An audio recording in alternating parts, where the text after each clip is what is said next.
सो देखिए एक और न्यूमेरिकल है, ये 4.27 NCERT से है, chemical kinetics chapter.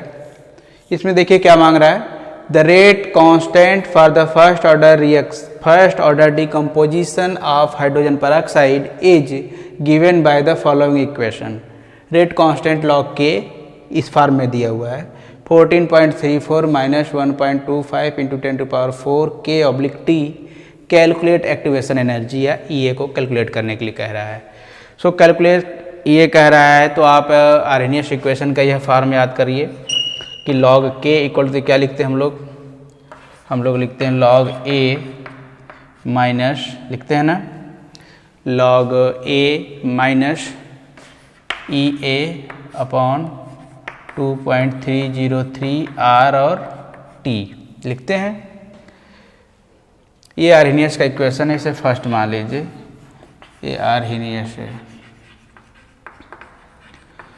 Arrhenius equation है। अब इन्होंने जो फार्मूला दिया हुआ है, इक्वेशन का जो फॉर्मेट दिया हुआ है, उसको एक बार फिर से लिखिए। सो हम लोग ये लिख लेते हैं इसको, log K equal to the 14.34 minus 1.25 into 10⁴ K/T। तो यहाँ से देखिए तो ये माइनस EA अपॉन 2.303 RT की जगह पे ये लिखा हुआ है ना, और log A की जगह पर यह लिखा हुआ है। सो हमको EA निकालना है तो इससे कंपेयर कर लीजिए। सो इस इक्वेशन को आप सेकंड मान लीजिए और फिर लिख लीजिए यहाँ पे कंपेयरिंग इक्वेशन 1 एंड 2, सेकेंड और फर्स्ट को कंपेयर करने पर। तो हम कंपेयर जब कर रहे हैं तो क्या मिल रहा है, देखिए ये मिल रहा है minus EA upon 2.303 RT equals minus 1.25 into 10⁴ K/T।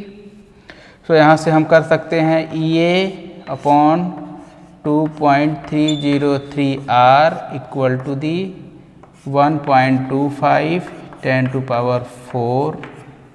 कर सकते हैं ना, 10⁴। K क्या है, केल्विन है, केल्विन को छोड़ दीजिए, टेम्परेचर में दे ही रहा है। तो इसका मतलब कि EA इक्वल टू क्या हो जाएगा, सो EA इक्वल टू क्या हो जाएगा भाई, हो जाएगा 2.303 इंटू R इंटू 1.25 10⁴। फिर से रख दीजिए इसको, 2.303 इंटू R की वैल्यू 8.314 रख दीजिए इंटू 1.25 टू 10⁴। अब इसको सिंपली आपको मल्टीप्लाई कर लेना है और आंसर पा जाएंगे आप। तो जब मल्टीप्लाई करेंगे तो आएगा 2.39 इंटू 10⁵ जूल मोल इनवर्स, ये आंसर आ जाएगा। हो गया, लग गया। तो देखिए जितने भी इसमें न्यूमेरिकल्स हैं वो काफ़ी इजी हैं और एकदम इजी वे में लगा रहे हैं हम, ताकि आपको समझने में आसानी रहे। इसमें कुछ ऐसा नहीं है जिसको हम लोग रिपीट करें या कुछ समझाने की कोई चीज़ नहीं छूट रही है। फिलहाल आप इसको अच्छे से नोट कर लीजिए और समझ लीजिए। कोई प्रॉब्लम आती है सो कमेंट करिए। फ्रेंड्स, न्यूमेरिकल को लगाना कितना कंपलसरी और कितना मस्ट है मैंने पिछले वीडियो में बताया था, क्योंकि एग्ज़ाम में न्यूमेरिकल का कोई भी ऑप्शन नहीं रहता है। तो और ये एग्जाम एक पॉइंट ऑफ व्यू से बहुत ही इम्पॉर्टेंट है, जो एग्जामिनेशन के हिसाब से अगर देखें तो बहुत ही इम्पॉर्टेंट है। एक और न्यूमेरिकल लेकर आ रहे हैं, इसको आप नोट करिए। Okay,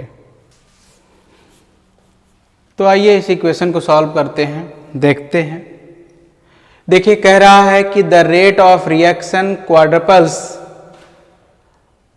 when the temperature changes from 293 to 313 Kelvin, calculate the energy of activation, means asking EA को मांग रहा है, assuming that it does not change with the temperature. ऐसा मान लीजिए कि टेम्परेचर के साथ ई ए का वैल्यू चेंज नहीं हो रहा है। सो फर्स्ट ऑफ ऑल इसको जानिए, क्वाड्रपल्स का मतलब क्या होता है, 4 फोल्ड्स होता है, मतलब 4 गुना या 4 टाइम इंक्रीज करता है। तो आप इसको लिखने के लिए क्या करते हैं, ऐसे लिखते हैं ना, K2/K1 log K2/K1। सो इस इक्वेशन में अब यहाँ पे जो log K2/K1 होगा वो हो जाएगा log 4 के इक्वल हो जाएगा। उसका मतलब यहाँ पे इतना ही आता है।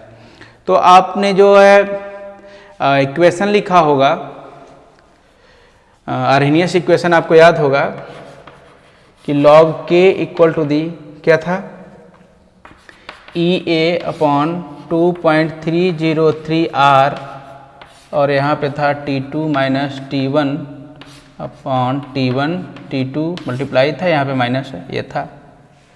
अच्छा, इसने दिया क्या क्या है पहले वो कैलकुलेट कर लेना चाहिए। तो यह क्या है, T1 है, T1 है 293, और यह T2 है, T2 भी दिया हुआ है 313।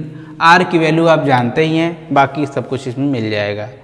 सो देखिए log K कितना हो गया, 4 टाइम हो गया ना, तो अब इसको आप लिख देंगे log 4 equal to the EA/2.303 into R की वैल्यू लिख दीजिए 8.314, और T2 313 minus 293/293 into 313।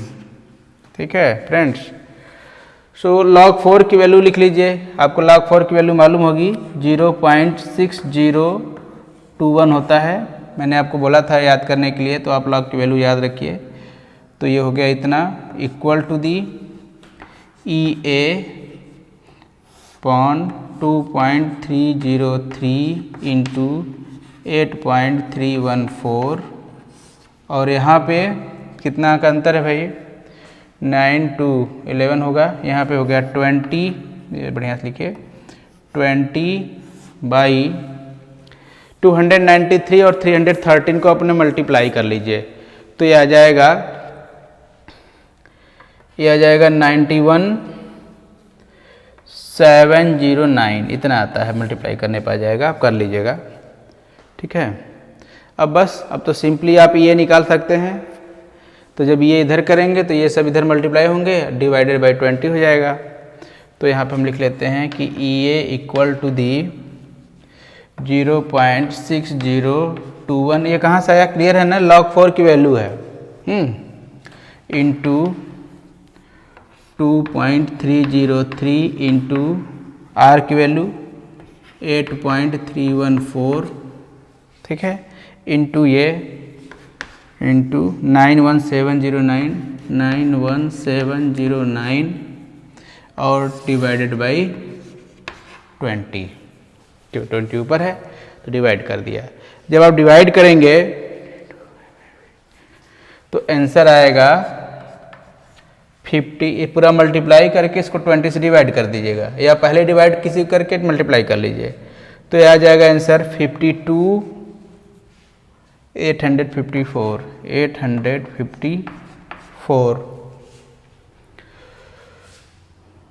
Joule mole inverse, या यहाँ पे 3 पॉइंट पे डेसिमल लगा दीजिए तो 52.854 किलो जूल मोल इनवर्स।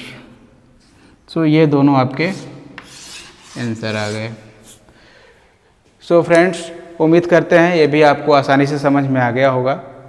अगर दिक्कत हो रही पीछे से एक बार फिर से रिमूव कर, इसको बैकवर्ड करके फिर से देख लिया करिए, और न्यूमेरिकल्स को सॉल्व करिए। मल्टीप्लाई और डिवाइड ही बस इसमें करने होते हैं, आप अच्छे से करिए। अगर ये एग्जाम में आएगा तो आपका 3 मार्क्स का क्वेश्चन ये आएगा, इसमें कोई डाउट नहीं है। सो इस तरह का मीन्स एग्जैक्टली सेम तो नहीं आएगा, पर इसी बेस पे अगर आता है तो अगर इस सब न्यूमेरिकल को अपने से आप लगाने लगते हैं तो बाकी कोई भी न्यूमेरिकल देंगे तो आप लगा लेंगे। सो फ्रेंड्स, अगर आपको न्यूमेरिकल में प्रॉब्लम हो रही है तो बहुत सारी चीज़ें न्यूमेरिकल से रिलेटेड जो है इस वीडियो के डिस्क्रिप्शन में दी हुई है, आप वहाँ से देख लीजिए। और मेरे अगला वीडियो का इंतज़ार करिए जो बहुत ही जल्दी आने वाला है। Okay, thanks for watching. जय हिंद।